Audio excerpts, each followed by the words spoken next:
Aging isn't about slowing down, it's about stepping into your power. Welcome to Don't Let the Old Lady In, the podcast where we challenge outdated beliefs about getting older and embrace wellness, self-love, and confidence. Your host is Lori Gardner, a registered nurse and nationally board-certified health and wellness coach, and she is your guide on this journey to vibrant, mindful living. Each episode will explore topics that nourish your mind, body, and spirit, and how to navigate health issues in the healthcare system as you age, so you can live with energy, purpose, and joy. Let's get started. Here's your host, Lori Gardner.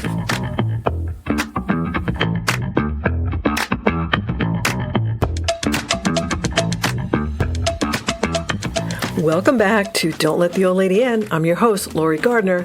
This podcast is about empowering you women to age with confidence, vitality, and purpose without letting age, health challenges, or confusing medical systems hold you back. And today, we're diving in to a favorite topic of mine, all about managing medical expenses and taking control. I see so many people get in this healthcare system and become passive and just letting things go. But today we're going to empower you with tips on how to manage all these medical expenses, from choosing the right health plan for next year during open enrollment, which we're in, and whether you're dealing with a chronic condition, a new diagnosis, or just routine care, ladies, the costs can feel overwhelming. Half the time we don't even know what's covered. Right? But don't worry, I'm going to give you practical, actionable tips to take control and keep more money in your pocket, ladies. What's that first practical tip? Just know your coverage. I can't tell you how many people, myself and my amazing insurance advocate, Doris, talk to that don't really have any idea what they're covered for. And you know what? We get it. We get it because the insurance companies don't make it easy to understand anything. Believe me, we've seen it all, and we're still learning and still trying to understand. So the first step in managing these medical expenses is understanding your insurance coverage. Many of us pay premiums, but never fully understand what's a deductible, what's an EOB, copays, out-of-pocket maximums, or what's considered in-network. It's bewildering, to say the least. But here are a few practical tips we're going to start with. Review your plan each year, not just when open enrollment comes around, but that's important to do that then. But just know throughout the year, what are your benefits? What are your copay amounts? What's your coverage? If there's any changes to it, what does that mean for you? And certainly always look at your EOBs. What's an EOB, you say? I didn't know what it meant one time too, but it means explanation of benefits. This is something that's generated when you use your health insurance, and it shows you all the details. Now, if you're on Medicare, check with a broker to review your Part D choices every year. Part D is your pharmacy coverage. Or you can actually do it yourself and go into Medicare.gov. There's a whole comparison and algorithm there you can use to plug in your medications to find out what your best options are on Part D. And believe me, you want to do this every year. I actually work with a broker who's so good, and they check all my medications every year, find me the best plan, the most cost-effective plan. And this year I got my initial email, and they said one of my drugs was no longer going to be covered next year. Now, if I had just sat back, didn't do anything, I'm going to be charged full price for that. So it's really important to do that. If you're on a traditional employee plan, you want to keep your summary of benefits and coverage on hand for a quick check and a quick referral. When you're faced with any kind of new circumstances or upcoming tests or an emergency room visit, it is your Bible that lets you know what and how care is covered. Really important to know. Another thing that's important is check if your providers are in network before scheduling any appointments, any tests, scans, and or blood work. Even a routine visit can cost hundreds more if it's out of network. Really important. We have seen a lot of these costs get hit. Now, this is not the subject of this podcast, but there's a whole thing called Surprise Bill Act. You might want to look that up, or I'll do another podcast on just that. But if you have out of network, get hit with an out of network bill, we got to take a look at that. Another thing you can do is know your preventative services. Many plans cover annual physicals, screenings, and vaccines at no cost. So know your plan, ladies. Check your EOB, that's your explanation of benefit, before paying bills to make sure that you are not being billed for preventative services. We've had people call us up and secure our services. They're getting charged. Colonoscopies are supposed to be covered. They get charged the anesthesia fee. Wrong. So really important to know what's covered. Or feel free, we are here for even a quick consult to find out if you should pay a bill. And sometimes it's not good to pay the bill on the first round or the second round because it's still going through processing and those numbers change. So if you pay too early, possibly paying too much. So really you got to keep on top of this stuff and not just let it sit because it's not going to get better. Leading into tracking and organizing your expenses. How do you manage this? It's really important to keep an eye on everything. I was just on the phone with somebody last week, a new client, who has a lot of medical bills and got real behind because she had a life crisis in the middle of this, a medical crisis, a loss. And we are going to help her, but one of the first things I say is, never neglect an account. All the provider wants to know, whether it's a hospital, doctor, they just want to know you're there and you're working on it. So frequently I have people call and just say, I'm in the middle of reviewing my bills and comparing them to my insurance claims, and I need some more time. It looks like there's some issues. I might have to have a re-review. Please put the account on hold. So that's a pro tip for all you ladies out there, because what they'll do is they'll think, okay, this person isn't addressing it, we'll throw it in collections. And you don't really want that.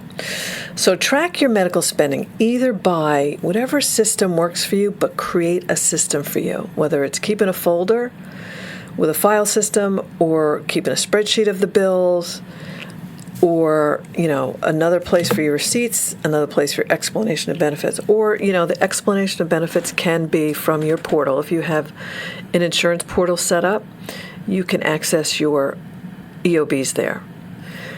What's important about keeping all this? Well, 80% of the bills coming out of hospitals have errors on them. So it's extremely important to check them. Spot errors, you can spot errors or duplicate charges. That's why we always say if you're in the provider's office or more complicated hospital, always keep notes of what doctors come in to see you, what tests were done, so you have that. You can always access your medical records, but good to have a framework of what went on.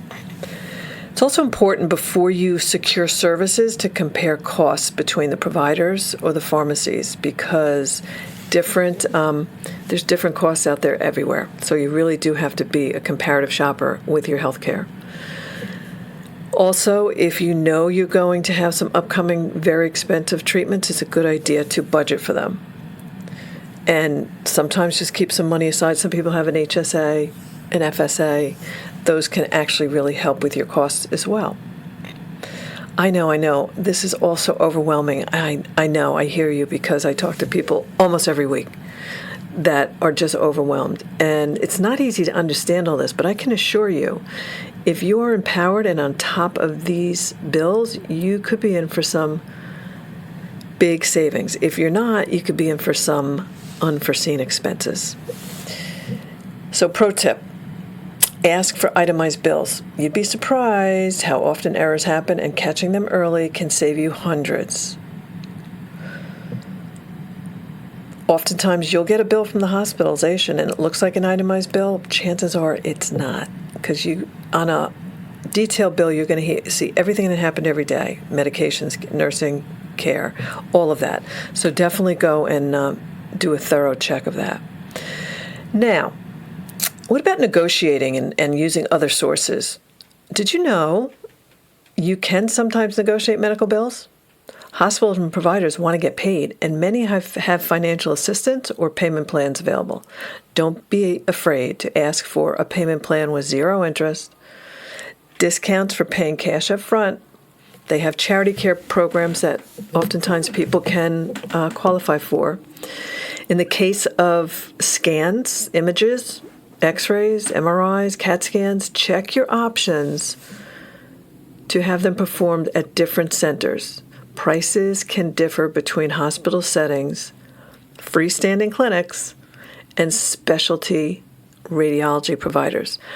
I did a little comparison last year of MRI costs, and I was actually looking at also like total hip and total knee surgeries. The differences in the amounts were in the thousands. I'm not talking $500. I'm talking thousands. So really important to check your pricing ahead of time. A lot of the providers are now actually, this is new to me actually in the last year or two, they're actually quoting prices as you're scheduling. So the health insurance companies have really come under great scrutiny, as you probably have heard. So they are stepping up their game. And it's all for our good interest. Another underutilized resource is a health insurance advocate. These professionals, like the one I work with, Doris, are amazing. They review the bills and EOBs for errors, frequently find errors. We'll go back and get them all corrected. They organize your bills for you, setting you up for success in keeping up with mail, bills, HSA, FSA, balances, test results, etc.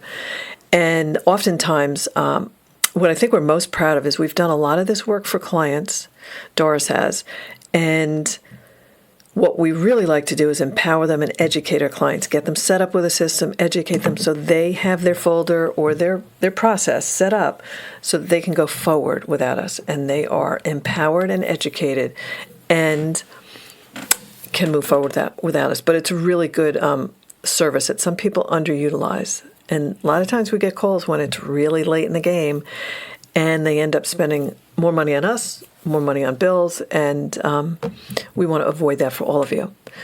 So what else do health insurance advocates do? They help you apply for denied claims. Ever get a bill or ever have to get a CAT scan or something and it's denied? Yes, we can help with that. Also, advocates can help negotiate costs, balances, and time payments with hospitals or providers. And we can guide you through complex insurance rules, and there are many. So having someone in your corner can reduce stress, save money, and prevent mistakes from slipping through the cracks. So lastly, prevention is not just good for your health, it's good for your wallet. Use generics whenever possible for your drugs. They are amazingly cheaper. I usually like to recommend to my clients just discuss it with their doctor, make sure the doctor is on board with it. If they question it, ask them why. Why would you not want me on this generic? It's so much cheaper. Also, as I said before, shop around for lab tests and images. Prices can vary widely. It's true for surgeries too. They can vary widely in their costs as well. Telehealth and urgent care clinics can be cheaper alternatives for minor issues for sure. And then take control of chronic conditions.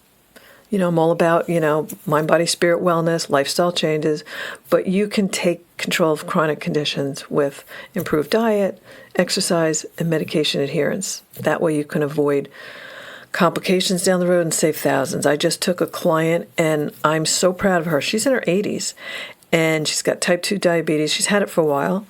Got a little bit out of control there, but we have her so tucked in with, she's using the app.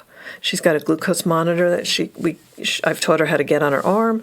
She's got the app on her phone. She can monitor her glucose. We just had an amazing visit with a certified diabetic educator, telling her all about her food choices and how to create a meal plan. Amazing. She took control. I was there with her. She appreciates that. Hard to do some of this stuff on your own. So it was great that I could provide that service and that confidence for her. But she had the courage to step up and really do this and take control of that condition. So medical expenses don't have to control your life, ladies.